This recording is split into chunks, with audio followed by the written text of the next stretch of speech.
Buenas noches, licenciada. Buenas noches, compañeros. Es un gusto poder saludarlos. Siguiendo con nuestras exposiciones, me corresponde hablar ahora sobre las plantas angiospermas. Estas plantas, a diferencia de las plantas gimnospermas, sí tienen una flor definida. Por eso se les conoce con el nombre de plantas con flores. Una similitud que tienen estas plantas con las plantas gimnospermas es que ambas pertenecen a las plantas vasculares traqueófitas superiores. Las plantas angiospermas se dividen en dos clases, las monocotiledóneas y las dicotiledóneas.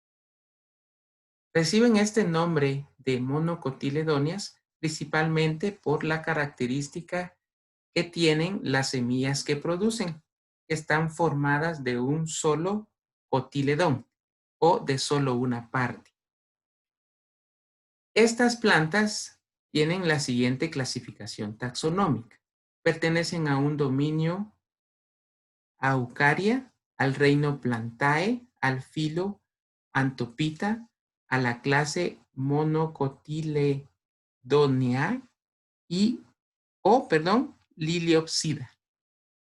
Orden, encontré que hay 8, ¿sí? En la mayoría de fuentes que consulté, en otras establecen 11.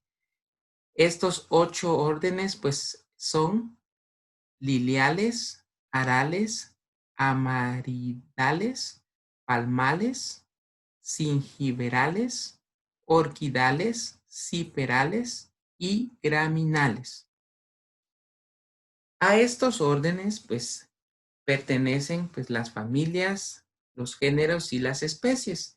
Y se dicen que son más de 450 familias, más de 13,000 géneros y más de 50,000 especies que forman estas plantas angiospermas monocotiledóneas. Entonces, por poner un ejemplo, las orquídeas, que son plantas angiospermas monocotiledóneas, presentan las siguientes familias. Aquí coloco únicamente dos. Las Orchidaceae y las Poaceae. Estas familias a su vez se subdividen en géneros, por ejemplo, la Brahmipedium, la Zygopetalum, ¿verdad? Por mencionar algunas, porque son varias. Y a las especies o especies que tenemos de las orquídeas, pues tenemos, por ejemplo, a las Cattleya aurantiaca, la Cattleya guatemalensis, ¿verdad? Que es originaria de Guatemala, por eso es que tiene ese nombre, ¿verdad? Las características generales que presentan estas plantas angiospermas monocotiledóneas son las siguientes. Flores normalmente formadas por 3 verticilos o capas, la corola que está compuesta por pétalos, el androceo y el gineceo. En cada verticilo o capa, el número de piezas que vamos a encontrar pues va a ser regularmente de 3 o de múltiplo de 3. Crecimiento en grosor generalmente ausente. Si lo hay, no es a partir del cambium vascular. La nerviación de las hojas es paralelinerva. Las hojas regularmente van a ser alargadas y angostas, ¿verdad?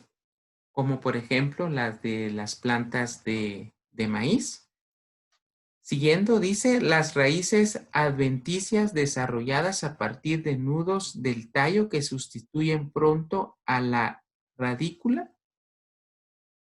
Semillas con un solo cotiledón, haces vasculares dispersos por el tallo, granos de polen normalmente con una única apertura. La reproducción. Estas plantas regularmente se reproducen de forma sexual, pero también se puede dar la reproducción asexual. Y dice que al igual que en las plantas gimnospermas, estas plantas poseen también un esporofito dominante y un gametofito dependiente.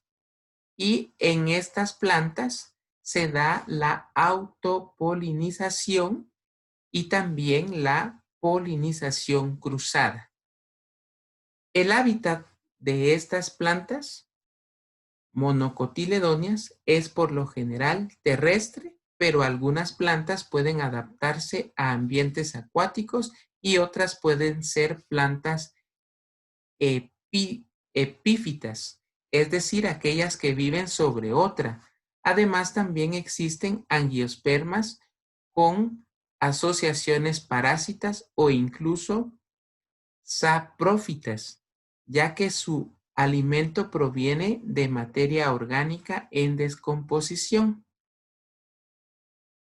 Dentro de la importancia biológica, pues tenemos que estas plantas proveen alimento y albergue a los organismos que viven en estos hábitats, en donde pues también se localizan este tipo de plantas. Y en forma general, para los seres humanos, estas plantas proveen la mayoría de nuestros alimentos, porque a este tipo de plantas angiospermas monocotiledóneas pertenecen, por ejemplo, el trigo, el maíz y el arroz. Gracias por su atención. Que tengan buena noche.